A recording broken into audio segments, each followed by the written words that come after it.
আমি তো আমি তো চলে যাচ্ছি গোমরামুখ। আজকে থেকে প্রায় 4 দিনের জন্য আপনার আমাকে সহ্য করতে হবে না। আপনাকে আমার এই অসহ্যকর মুখচন্দ্র দেখতে হবে না। 4 দিন হয়তো আপনার জন্য খুবই অল্প সময়, কিন্তু আমি যখন ভাবি 4 দিনের জন্য আপনার থেকে দূরে যাচ্ছি, আমার মনে হয় সেই সময়টা বুঝি 4 জনমের। এসব বলতে বলতেই কখন যে আজিনের চোখ বেয়ে অশ্রু চলে আসে তা তার নিজেরও অজানা। সেই অশ্রু আজিনের গাল বেয়ে অমিতের গালে পড়ে। আজিন সেটা দেখে ভীতর সন্ত্রস্ত হয়ে পড়ে, এটা ভেবে এই বুঝি অমিতের ঘুম ভেঙে যাবে। আজিন হন্তদন্ত হয়ে আলতো হাতে অমিতের গালে পড়ে অশ্রুর ফোঁটাগুলো মুছে উঠে পড়ে। 20 মিনিট 20-এর মধ্যে আজিন সম্পূর্ণ তৈরি হয়ে যায়। ঐশীর সাথেও যোগাযোগ করে রুম থেকে বের হওয়ার সিদ্ধান্ত নেয়। রুম থেকে বের হওয়ার সময় আজিন বারবার অমিতের পানে তাকায়। এক পর্যায়ে সে দরজার কাছ থেকে বিছানায় শুয়ে থাকা অমিতের কাছে ছুটে আসে। অমিতের ওপর হালকা ঝুঁকে তার চুলে হাত বোলাতে বোলাতে কাঁদো স্বরে নিচু গলায় বলে, ভালোই হয়েছে আপনি ঘুমিয়ে আছেন। আপনি ঘুমিয়ে আছেন বলেই তো আপনার নিষ্পাপ মুখ দেখে বের হতে পারছি, না হলে তো আপনার ওই গোমরামুখ চেহারা দেখতে হতো। তবে এটাও ঠিক, আপনি গোমরামুখ হয়ে থাকেন বলেই হয়তো আপনার প্রতি আমার এত মায়া। তারপর আজিন দেরি হয়ে যাচ্ছে ভেবে এক হাতে গালে বেয়ে পড়া অশ্রু মুছতে মুছতে রুম থেকে বেরিয়ে পড়ে। নিচে ড্রয়িং রুমের সোফায় রনি আজিনের অপেক্ষায় বসে আছে। আজিন নিচে আসলে দেখে সুরাইয়া সকাল সকাল উঠে তাদের জন্য তৈরি করে হালকা নাস্তা তৈরি করেছে। জাহানারা বিবি রনির সাথে বসে আছে। আজিন এসে হালকা নাস্তা করে নেয়। তারপর তারা ট্রেন ধরার উদ্দেশ্যে বাড়ি থেকে বেরিয়ে পড়ে। এদিকে আশরাফ শিকদার কাল রাতে তার ড্রাইভারকে বলে দেয় যাতে আজ সকালে রনি আর আজিনকে ট্রেন স্টেশনে দিয়ে আসে। ড্রাইভারও আশরাফ শিকদারের কথা মতন সকাল সকাল চলে আসে। রনি আর আজিন জাহানারা বিবি আশ্রয়কে বিদায় দিয়ে গাড়িতে ওঠে। গাড়িতে বসলে রনি আজিনকে উদ্দেশ্য করে বলে, তোর বান্ধবীকে বলেছিস স্টেশনে অপেক্ষা করতে? আজিন মলিন স্বরে বলে, বলেছি। স্টেশনে কার সাথে আসবে সেটা জানিস? শুনছি ওর আম্মু নিয়ে আসবে। তোর কথা এমন শোনা যাচ্ছে কেন? ভাইকে ছেড়ে দূরে যাচ্ছিস বলে মন খারাপ? হ্যাঁ, তোমায় বলছে। আহারে, থাক, মন খারাপ করে কাঁদিস না। ভিডিও কলে কথা বলিস, তাহলেই হয়তো। ঠাট্টার স্বরে রনি আজরিনকে বলে, তুমি একটু চুপ থাকবে, বিরক্তিকর। আজরিনের কথা বলে কিছুটা তিক্ততা ছিল। রনির সামনে তাকে ঠোঁট বেঁকিয়ে মলিন হাসি। স্টেশনের পাশে টং দোকানে বসে চা খাচ্ছে ঐশী আর মা। অনেকদিন পর এভাবে চা খাওয়া। মামি চায়ের কাপে চুমুক দিচ্ছে, সাথে মামিকে বোঝাচ্ছে পরীক্ষায় কিভাবে মাথা ঠান্ডা রাখবে, কিভাবে কি করতে হবে, সাথে আরও কত কি। একজন মা যেমন হয় এই আর কি। এর মধ্যে ঐশীর মোবাইলে রিং বেজে ওঠে। আজিনের কল এসেছে। কল ধরলে ওপাশ থেকে আজিন বলে, আমরা স্টেশন চলে এসেছি, তোরা কই আছিস? ঐশীর এক হাতে চায়ের কাপ অন্য হাতে দিয়ে মোবাইল কানে ধরেছে। বসা থেকে উঠে চারপাশ একবার চোখ দিয়ে বলিয়ে নেয়, কিন্তু স্টেশনে এত মানুষের ভিড়ে ঐশী আজিনকে না দেখতে পেয়ে বলে, আমরা টঙের দোকানে আছি, তোরা কই? ঐশীর কথা শুনে আজিন চোখ বুলিয়ে টঙের দোকানটা খুঁজতেছিল। তারপর তার দূর থেকে চোখে পড়ে একটি টঙের দোকান।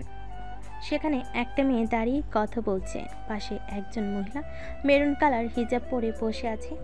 আজিনের বোঝার বাকি ছিল না ওইটা ঐশী। আজরিন ঐশীকে উদ্দেশ্য করে সেদিকে হাত নাড়াতে থাকে। ঐশী সেটা দেখতে পেয়ে চায়ের কাপ রেখে আজরিনের পানে ছুটে আসে। আজরিনও তার পানে ছুটে যায়। তারপর দুজনে দুজনকে জড়িয়ে ধরে। আর বেচারা রনি আজিনের লাগেজ হাতে নিয়ে অসহায়ের মতো সে দৃশ্য দেখে যাচ্ছে আর মিটিমিটি হেসে উপরে পানে তাকিয়ে মনে মনে বলে, ইয়া আল্লাহ, তুমি একটু আমার পানে তাকিও। আজরিনের মতো এমন সুমধুর দিন যেন তোমার এই অসহায় বান্দার জীবনেও আসে। যেদিন আজরিনের জায়গায় আমি থাকবো। এতক্ষণ ধরে আজিনের মধ্যে সেই বিষণ্ণতা ছিল। ঐশীর সাথে দেখা হওয়ার পর তার চেহারায় এখন আর সেই বিষণ্ণতা নেই। দুজন দুজনকে পেয়ে ভারী খুশি। হয়তো এটাকেই বন্ধুত্ব বলে, যার কাছে এলে সব দুঃখ পুড়িয়ে যায়। আজিন ঐশীকে বলে ওঠে। আন্টি কই? ঐশী পেছন ফিরে তাকিয়ে বলে, ওই তো আসতাছে, চা খেয়েছি তো, সেটার বিল দিয়ে আসছে। তারপর আজিনের পিছনে দাঁড়িয়ে থাকা রনির পানে তাকিয়ে বলে। উনি তো রনি ভাইয়া না? আজিন রনির পানে তাকিয়ে বলে, হুম। আপনি ভালো আছেন? ঐশী বিনয়ী স্বরে রনিকে শুধালো। রনির সরল সোজা ছেলের মতো মাথা নেড়ে হ্যাঁ সম্মতি দেয়। এতদিন তো ঐশীকে গাড়ির ভেতর থেকে দেখেছে, আজ এত কাছ থেকে দেখে তার মুখ যেন বন্ধ হয়ে গেছে। এতটাই বন্ধ হয়ে গেছে যে সে ঐশীকে পাল্টা প্রশ্ন করেনি। এর মধ্যে ঐশীর আম্মু চলে আসে। ঐশী মুখে মলিন হাসি, মায়ের পানে তাকিয়ে বলে, এই তো আমার আম্মু চলে আসলো।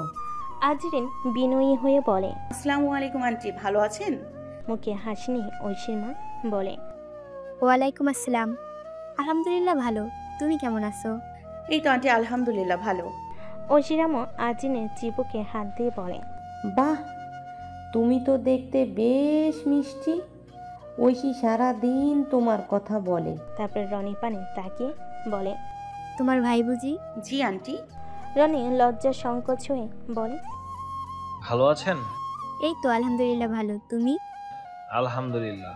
এভাবে অনেকক্ষণ খোশ গল্প করতে করতে 7:05 মধ্যে ট্রেন চলে আসে। তারপর তারা ঐশীর মাকে বিদায় দিয়ে ট্রেনে উঠে পড়ে।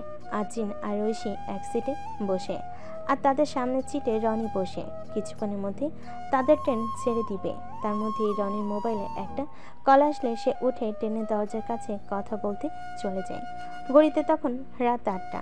রাহি অমিতের রুমের বাহির থেকে গান মেশানো স্বরে ডাকতে থাকে, চাচু চাচু। তার সাথে ছোট্ট রাফিও ছিল। দুজন একজন আরেকজনের পানে তাকিয়ে একবার রাহি ডাকে তো আরেকবার রাফি ডাকে। তাত্তু তাত্তু আত্তু। তারপর খিলখিলিয়ে হাসে। রাফির বয়স 3-এর উপর হলেও এখনো ভালোভাবে কথা বলতে পারে না। চেহারা তাদের খুবই হাস্যোজ্জ্বল, দেখে বোঝা যাচ্ছে ডাকটাকে তারা খেলা বানিয়ে ফেলেছে। এদিকে অমিত বিছানার সাথে হেলান দিয়ে শুয়ে মোবাইল স্ক্রল করছে। যখন দুজনে এরকম ডাক দেয় শুনতে পেল, সে মোবাইল স্ক্রল করা বন্ধ করে দরজার পানে তাকিয়ে আছে। একটা সময় তার রুমে দরজার সামনে থেকে এসে পড়ে। অমিতকে বিছানার সাথে হেলান দিয়ে শুয়ে থাকতে দেখে রাহি বলে, ও চাচু, তুমি উঠে পড়লে? তোমরা দুজন এমন শুরু করলে কেন? রাহি একটু রসিকতা নিয়ে বলে, আমরা আবার কি করলাম? আমরা তো শুধু আমাদের ডিউটি পালন করছি। অমিত শোয়া থেকে উঠে ছোট্ট রাফিকে কাছে টেনে কোলে নেয়। রাহির কথায় প্রতিবাক্যে বলে, মানে মামুনি আমাকে কল দিয়ে বলেছে তোমায় যাতে ঘুম থেকে ডেকে তোলে দিই। অমিত রাফিকে আদর করতে করতে বলে, তোমাদের এই মামুনি কি দূরে গিয়েও আমার ঘাট থেকে নামবে না? দূর থেকে এখন তোমাদের মাধ্যমে আমার মাথা চিবিয়ে খাবে। এটা বলে রাফির গালে কয়েকটা চুমু এঁকে দিয়ে কোল থেকে নামিয়ে দেয়। বলে, আমি ফ্রেশ হয়ে আসছি, তোমরা এখন যাও। রাহি রাফির দিকে হাত বাড়িয়ে দিয়ে বলে, হাত ধরো। রাফি হাত ধরলে দুজন মিলে দুষ্টামি করতে করতে রুম থেকে বেরিয়ে যায়। আর অমিত ধীরে ধীরে পিছন ফিরে তাকায়। চোখ পড়ে বিছানায় রাখা আজিনের বালিশটার পানে, একটু হাসে, নরম গলায় ফিস ফিস করে নিজেকে বলে, যাক, অনেকদিন পর আজ নিজের রুমটাকে একান্ত নিজের মনে হচ্ছে। তারপর এক ঝলক দেওয়ালে ঝোলানো ঘড়ির পানে তাকিয়ে নিঃশব্দে ওয়াশরুমে চলে যায় স্নান করতে। কিছুক্ষণ পর অমিত বের হয়ে আসে। মাথায় ভেজা চুল তোয়ালে দিয়ে মুছতে মুছতে ধীরে ধীরে আয়নার দিকে এগিয়ে যায়। গলায় গুনগুন শব্দ, তোর মন পাড়ায় থাকতে দে আমায়, আমি চুপটি করে দেখবো আর ডাকবো ইশারায়, তুই চাইলে বল আমার সঙ্গে চল, ওই উদাসপুরের বৃষ্টিতে আজ ভিজবো দুজনায়। সেই গলায় গান কতদিন পর। ভার্সিটিতে থাকতে বন্ধুদের সাথে গিটার নিয়ে গানের আসর বসাতো। আজ আবার যেন পুরনো অমিত ফিরে এসেছে নিজের মতো করে, নিজের সুরে। তবে আজকের অমিত একটু আলাদা। বিয়ের পরে প্রতিদিনের মতো ওয়াশরুম থেকে আজ তৈরি হয়ে বের হয়নি সে, বরং বিয়ের আগে সেই চেনা অভ্যাস। একটা তোয়ালে জড়িয়ে চুলে ভেজা জল মেখে সে দাঁড়ায় আয়নার সামনে। আয়নায় নিজের প্রতিচ্ছবির দিকে তাকিয়ে নানা ভঙ্গিমায় চুল ঠিক করতে থাকে। মুখে একরাশ খুশি, একটা স্বাধীন প্রশান্তির ছোঁয়া যেন ঝরে পড়ে চোখে মুখে। গুনগুন করতে করতে আয়নার সামনে থেকে সে হাঁটে আলমারির দিকে। হাত বাড়িয়ে আলমারির দরজা খুলে, তখন হঠাৎ তার গলার সুর থেমে যায়, মুখটা স্থির হয়ে আসে। আলমারির ভেতরে সাজানো রয়েছে অমিতের ভার্সিটির পোশাক। প্রতিদিনের মতোই একটা শার্ট আর প্যান্ট সুন্দর করে ভাঁজ করে রাখা। অমিত কিছুক্ষণের জন্য নিঃশব্দে তাকিয়ে থাকে সেই জামা কাপড় দুটোর দিকে। ধীরে ধীরে এগিয়ে যায়, হাত রাখে শার্টের উপর, আলতো করে তুলে নেয়। চোখে মুখে তখন আর সেই আনন্দের আলো বদলে এসেছে এক ধরনের শূন্যতা, হালকা বেদনা। হয়তো আজিনের নিঃশব্দ যত্ন তাকে ছুঁয়ে গেল। নীরব নির্বাক মুখে অমিত সাঁতার প্যান্ট পরে নেয়, তারপর ধীর পায়ে রুম থেকে বের হয়ে যায়। তার হার্টে ছিল এক ধরনের চাপা ভাব, যা খালি চোখে বোঝা যায় না, কিন্তু হৃদয়ে গুমড়ে ওঠে। দুপুর গড়াতে প্রায় 6 ঘন্টা দীর্ঘ যাত্রা শেষে রনিরা ঢাকায় পৌঁছায়। ক্লান্তি ছিল, তবে পথের সময়টা একদম একরকম কাটেনি সবার জন্য। ঐশী আর আজিন ছিল দারুণ ফুরফুরে মুডে, কখনো ফিলোসফি মেশানো আজের এক গল্প তারা পুরো রাস্তা মাতিয়ে রেখেছিল। আর রনি, সে ছিল একেবারে বিপরীত মোডে, কানে হেডফোন গুঁজে চোখ জানালার বাইরে ফাঁকার দিকে। সে যেন পুরো জানে আজিন আর ঐশী আজেরা প্যাচালে দর্শক মাত্র। তারপর বাড়ির লোক বারবার করে ফোন করে যেন তাকে দুজনে বডিগার্ড বানিয়ে রেখেছিল। ঢাকায় এসে তারা রনিদের অ্যাপার্টমেন্টে পৌঁছায়। 7 তলা বাড়ি, যেখানে রনিদের ফ্ল্যাটটি 4র্থ তলায়। বাকি ফ্লোরগুলো ভাড়াটিয়াদের জন্য বরাদ্দ। বাড়ির নিচে দাঁড়িয়ে থাকা দারুণ রনিকে দেখে গেট খুলে দেয়, মুখে রনিকে চেনার হাসি। তারপর রনি, আজিন, ঐশী 3 জন মিলে লিফট ধরে 4র্থ তলায় ওঠে। সবার চোখে তখন কিছুটা ক্লান্তি আর ফিরে আসার কিছুটা স্বস্তি। দরজার সামনে দাঁড়িয়ে রনি কলিং বেল বাজায়। পাশে দাঁড়িয়ে থাকা আজিন আর ঐশী চারপাশটা কৌতূহলী চোখে দেখছে, ফিসফিস করে কথা বলছে। এরই মাঝে মধ্যে হালকা হাসি ফোটে মুখে। একটু পর ভেতর থেকে দরজা খোলে, এগিয়ে আসে রনির ছোট বোন রূপ। বয়স মাত্র 11, কিন্তু মুখ ভর্তি উচ্ছ্বাস। অনেকদিন পর ভাইকে দেখে প্রথমে কিছুটা থ হয়ে যায় সে। তারপর হঠাৎ যেন কিছু মনে পড়ে চোখ কুচকে বলে, খ্যাকশিয়াল। বলে দৌড়ে গিয়ে ঝাঁপিয়ে পড়ে রনির বুকে। রনি ও বোনকে আলতো করে জড়িয়ে ধরে, মুখে প্রশান্তির হাসি। এদিকে দরজার সামনে দাঁড়িয়ে থাকা রনি, আজিন আর ঐশী, তাদের আগমনে কোলাহল শুনে রনির মা নিজের রুম থেকে বেরিয়ে এলেন। রূপার দিকে তাকিয়ে প্রশ্ন ঝুলিয়ে দিলেন, কে এসেছে? কথাটা শেষ করার আগে তার চোখে পড়ে ছেলের মুখে। এক মুহূর্তে বাকরুদ্ধ হয়ে গেলেন। দেরি না করে ছেলেকে জড়িয়ে ধরেন, মুখ জুড়ে চুমু এঁকে দেন। সেই উষ্ণতার ভেতর দিয়ে চোখ বেয়ে নেমে আসে আনন্দ অশ্রু। রনি একটু হেসে মাকে থামানোর চেষ্টা করে। মা, কি করছো এসব? মনে হচ্ছে আমি কয়েক বছর পর বিলেতে ফিরেছি। দরজায় দাঁড়িয়ে সবাই আদর সেরে ফেললো নাকি? একটু ভিতরে ঢুকাও, নতুন মেহমান নিয়ে আসছি, তাদের নিয়ে ভিতরে আসতে দাও। রনির কথা শুনে মা চোখ মুছে একটু লাজুক হাসি দেন। এরপর তার চোখ যায় রনির পেছনে দাঁড়িয়ে থাকা আজিন আর ঐশীর দিকে। তিনি ধীরে ধীরে এগিয়ে যান আজিনের কাছে। এক ঝলক ভালো করে তাকে হাত বাড়িয়ে আজিনের হাতটা ধরেন, মুখে প্রশান্তি মাখানো হাসি। বলেন, এ তো আমাদের অমিতের বউ না? বাহ, ছবি থেকেও বাস্তবে অনেক বেশি মিষ্টি। মায়ের মুখে এই কথা শুনে ঐশী যেন চমকে ওঠে। তার চোখে মুখে বিস্ময়, যেন মাথার উপর হঠাৎ করে আকাশ ভেঙে পড়েছে। কিছুই যেন আর স্পষ্ট না। এসব প্রশ্ন ঘুরপাক খেতে থাকে ঐশীর মনে। তার চোখে বিস্ময়ের ছাপ স্পষ্ট হয়ে ওঠে, যেটা আজিন আর রনি দুজনেই লক্ষ্য করে। মা এবার ঐশীর দিকে তাকিয়ে হেসে আজিনকে উদ্দেশ্য করে বলে, এটা তাহলে তোমার ফ্রেন্ড? আসো মা, ভিতরে আসো। রনি তখনই ভেতরে ঢুকে যায়। আজিন আর ঐশী কিছুটা সংকোচ দৃঢ় পায়ে তার পেছন পেছন ভিতরে ঢুকে পড়ে। বসার ঘরে এসে তারা সোফায় বসে।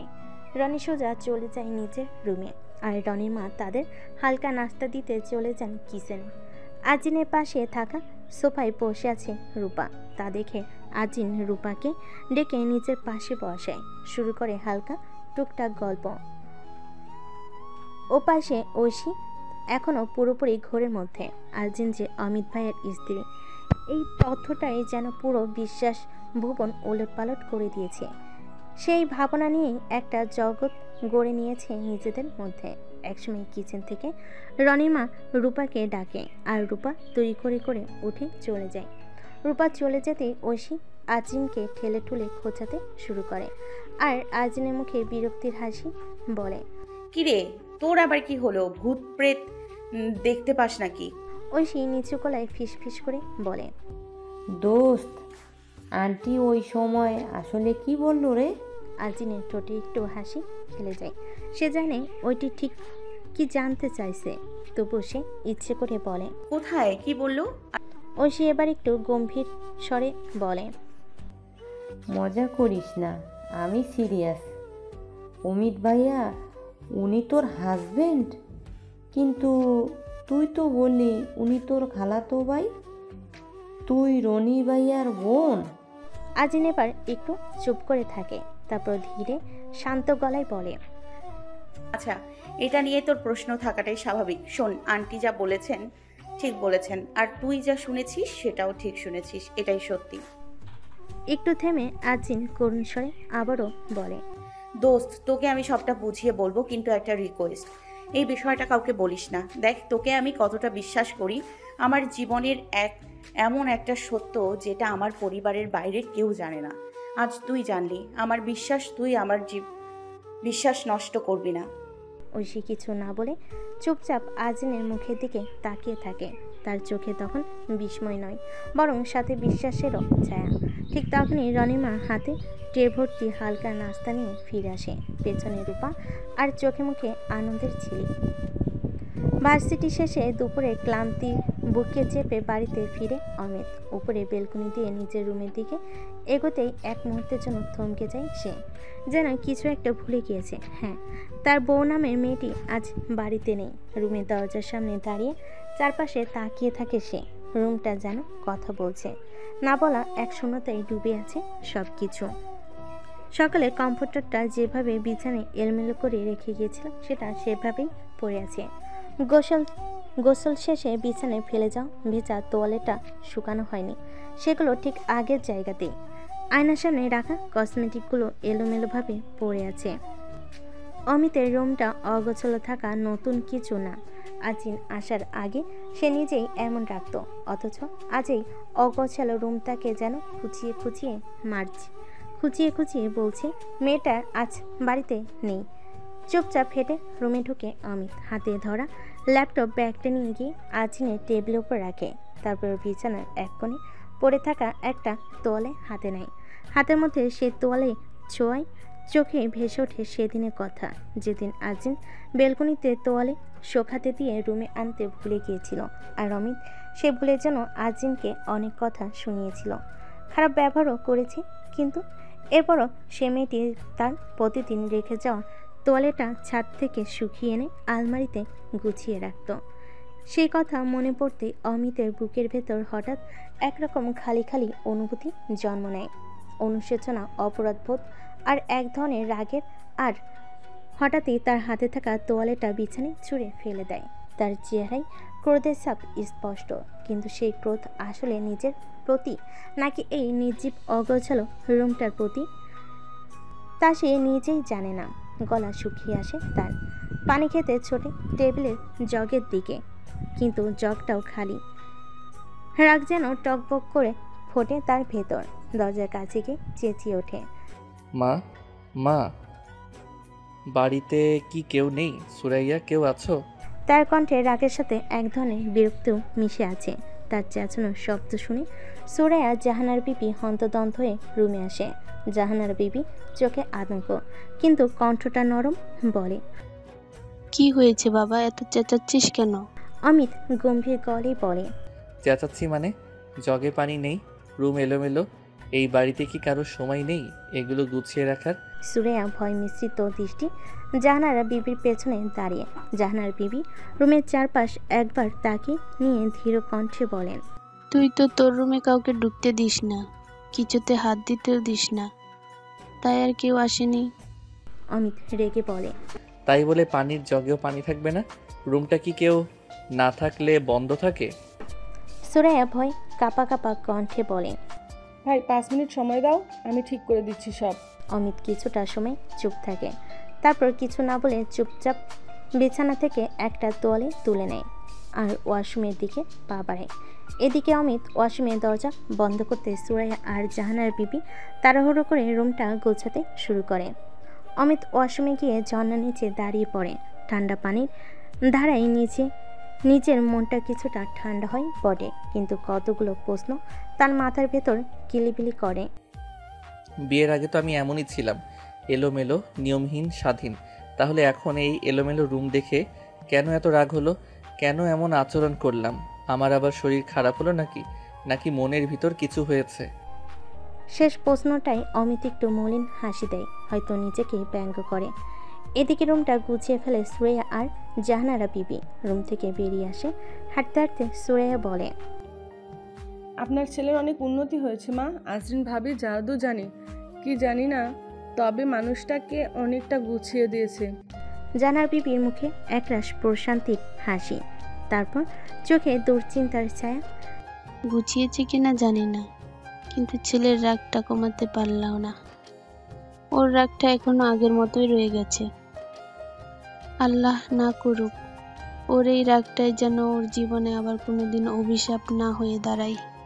রাত 8টা বাজে। আজিন পর টেবিলে বসে চুপচাপ পড়ছে, আর বিছানায় একধারে হেলান দিয়ে বসে আছে ঐশী। হাতে মোবাইল নিয়ে হাসি দেখে বোঝা যায় কারোর সঙ্গে চ্যাট করছে, যা তার চোখের দৃষ্টিতে স্পষ্ট। আজিন বই থেকে চোখ সরিয়ে তাকায় ঐশীর দিকে। নিজে নিজে ঐশীকে হাসতে দেখেও আজিনও একটু হেসে বলে, কিছু তো গড়বড়। কার সাথে চ্যাট করিস রে? ঐশী হাসি মাখা মুখে বলে, আরে আমার বড় খালার ছেলে রাহান ভাইয়ার সঙ্গে। আজিন চোখ ছোট ছোট করে বলে, বুঝছি। একদিন দেখবো এই ভাইয়াই হঠাৎ চাইয়া রয়ে গেছে। ঐশী মুখ গম্ভীর করে বলে, চোরের মন পুলিশ পুলিশ। নিজে তো বিয়ে করা স্বামীকে সবার সামনে খালাতো ভাইয়া বলে চালায়, এখন আমাকেও তাই ভাবে। আজিন একটা দীর্ঘশ্বাস ফেলে মাথা নেড়ে বলে, আমি তো চাইনি এভাবে। সবই পরিস্থিতির খেল। কোন পরিস্থিতির? ঐশী হঠাৎ মোবাইলটা এক পাশে রেখে হেলান দেওয়ার ভঙ্গি থেকে সোজা হয়ে বসলো, চোখে একটা গম্ভীরতা। বলে, দোষ, একটা সত্যি কথা বলি।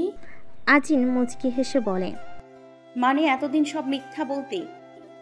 আরে না রে, সিরিয়াস কথা বলছি। আজিন এবারও হেসে বলে, বল। ঐশীও ধীরে ধীরে বলে, অমিত ভাইয়া কিন্তু অনেক আগে থেকে আমার কিরাস। এই কথা শুনে আজিন একটু থমকে যায়, মুখে হাসি মিলিয়ে ফ্যাকাশে করে নেয়।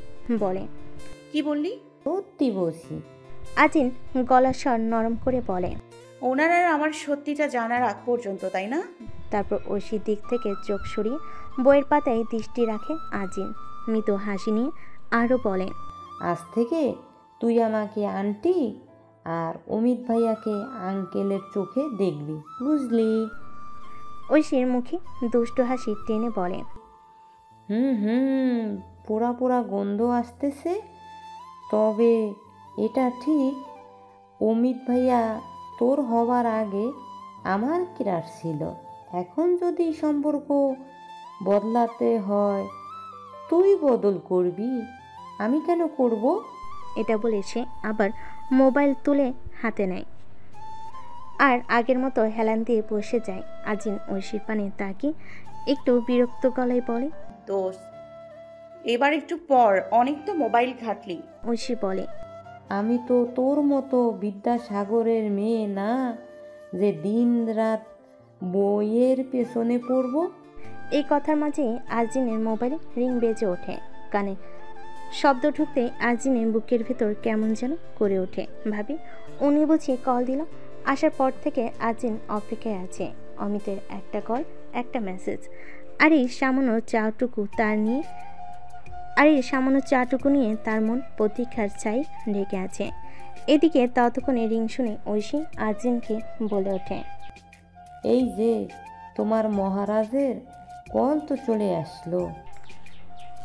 আজিন কিছু না বলে ফোনের দিকে তাকায়, দেখে মা ভিডিও কল দিয়েছে। মুহূর্তে আজিনের ভেতরে অস্থিরতা কমে আসে। কল রিসিভ করতেই দেখতে পাই ফোনের ওপাশে রুবিনা, মাহিরা, মাহাতাব আর মা বসে আছেন। সবে মিলে অনেকক্ষণ গল্প করে, হাসাহাসি করে, একরাশ ভালোবাসায় মোড়ানো কথোপকথন হয়। কথা শেষ করে কল কেটে আজিন বইয়ের পাতায় চোখ দেয় আর তার অন্তর বলছে, উনি যদি একটাবার খোঁজ নিত, একটা ছোট্ট মেসেজ কেমন আছো দিত, তবে আসার পর থেকে মনটা এমন ব্যাকুল আর ভারী লাগতো না। প্রায় 10 মিনিট কেটে গেছে। আজিন তখনও বইয়ের পানে তাকিয়ে পড়ায় মন বসানোর চেষ্টা করছে। এমন সময় দরজার কাছে এসে রনি হালকা স্বরে ডাকে, আজরিন, একটু এদিকে আসবি? আজিন বই বন্ধ করে উঠে আসে। রনি তাকে নিয়ে ড্রয়িং রুমের পানে যায়। হেঁটে যেতে যেতে রনি ফিস করে বলে, এই তোর বান্ধবী আমাদের বাসা পছন্দ করেছে মনে হয়, তাই না? আজিন বিরক্ত হয়ে বলে, তুমি আমার পড়া থামিয়ে এসব জিজ্ঞেস করার জন্য ডেকেছো? রনি হালকা হেসে বলে, আরে না, আসলে জানতে চাচ্ছি তোর বান্ধবী কি খেতে পছন্দ করে। আম্মুকে বলবো আজ ওর পছন্দের খাবার রান্না করতে। এ কথায় আজিন হঠাৎ থেমে দাঁড়িয়ে যায়। মুখটা গম্ভীর হয়ে ওঠে, চোখ ড্যাপ ড্যাপ করে রনির দিকে তাকিয়ে আছে। রনি হেসে ওঠে, বলে, রাগলি? আরে রাগিস না, আমি সিরিয়াসলি বলছি। আজিন গলা শক্ত করে বলে, তোমার কপালে না দুঃখ আছে, এটা চোখে লেখা। রনি হেসে বলে, তুই যদি বলিস তাহলে তোর জন্য হাড়ি দই আনবো। এক মুহূর্তে আজিনের মুখে খুশির ঝিলিক ফুটে ওঠে। শিশুর মতো আহ্লাদে ভরে ওঠে তার কণ্ঠস্বর। সত্যি? সত্যি। আজিন খুশিতে দৌড়ে বলে, তাহলে দাঁড়াও, আমি এক্ষুনি ওকে জিজ্ঞেস করে আসছি। সে ছুটে যায় রুমের দিকে। রনি আগের জায়গায় নিশ্চল দাঁড়িয়ে থাকে অপেক্ষায়। একটু পর আজিন ফিরে আসে, কিন্তু এবার তার মুখে কোনো রং নেই। মুখটা মলিন, চোখে অদ্ভুত এক ভাব। রনি এগিয়ে গিয়ে বলে, কিরে এরকম চেহারা কেন? কি পছন্দ করে বলেছে? আজিন ধীরে বলে, ভুনা খিচুড়ি। রনি হতাশ হয়ে বলে, ভুনা খিচুড়ি? আরে আমার একদম ভাল লাগে না। আজিন ফ্যাকাশে চেহারা ধূসর স্বরে বলে, আমারও না। তবে এবার রনি হেসে বলে, আমার পছন্দ না তাতে কি, ওর তো পছন্দ, আমি মানিয়ে নেব। এক্ষুনি আমি মাকে বলছি রান্না করতে। চলে যাওয়ার জন্য পা বাড়ে রনি। আজিন তখনও নিশ্চুপ দাঁড়িয়ে, চোখে মুখে স্পষ্ট বিরক্তি স্পষ্ট। মনে মনে রনির এই অদ্ভুত যত্ন, অতিরিক্ত উৎসাহ সব কিছুতেই বিরক্ত হচ্ছে। ঠিক তখনই রনি হঠাৎ আবার পেছন ফিরে এসে বলে, ওই ঐশী এখানে কি করতেছে রে? আজিন মুখ গম্ভীর করে বলে, কি আর করবে, মোবাইলে চ্যাট করছে। রনি একটু চিন্তিত হয়ে চোখ কুঁচকে বলে, চ্যাট? কার সাথে? বলছে তার খালাতো ভাইয়ের সাথে নাকি। রনি গো গো করে বলে, ওর খালাতো ভাই নাকি ভাইরাস? তুই শিওর তো ওর খালাতো ভাইয়ের সাথে কথা বলতেছে? আজিন বিরক্তির স্বরে বলে, আমি যতটুকু জানি বললাম, এর বেশি জানি না। এটুকু বলে আজিন রুমের দিকে চলে যায়। রনি চুপচাপ দাঁড়িয়ে থাকে, চোখে মুখে উদ্বেগের চাপ। আজিন চলে যাওয়ার পর রনি ধীরে ধীরে নিজেকে নিচু গলায় বলে, সত্যি ওর খালাতো ভাই তো, নাকি আমার জীবনের জন্য ভাইরাস? একটু থেমে সে আবার নিজেকেই বলে, উফ, না না, এসব ভাবছি কেন? মেয়েটাকে দেখে তো মোটেও ভাইরাস কেস মনে হচ্ছে না। নিশ্চয়ই খালাতো ভাই হবে, না হয় আজরিন ভুল শুনেছে। তারপর রনি একরাশ চিন্তা আর একটু হিংসে মেশানো চিন্তা নিয়ে ধীরে ধীরে পা বাড়ে কিচেনের পানে। রাতের খাবারের প্রস্তুতি চলছে। কিচেনে রনির মা, তিনি একমনে পেঁয়াজ কাটছেন। একসময় গুটি গুটি পায়ে কিচেনে ঢুকে পড়ে রনি। তারপর সে মায়ের চারপাশে ঘুরঘুর করতে থাকে। কখনো পানি জগ থেকে পানি ঢেলে খায়, কখনো নাড়াচাড়া করে লবণের শিশি, কখনো আবার চুপচাপ দাঁড়িয়ে মায়ের মুখের দিকে তাকায়। সব দেখে মা হালকা হাসে, নিস্তেজ স্বরে বলেন,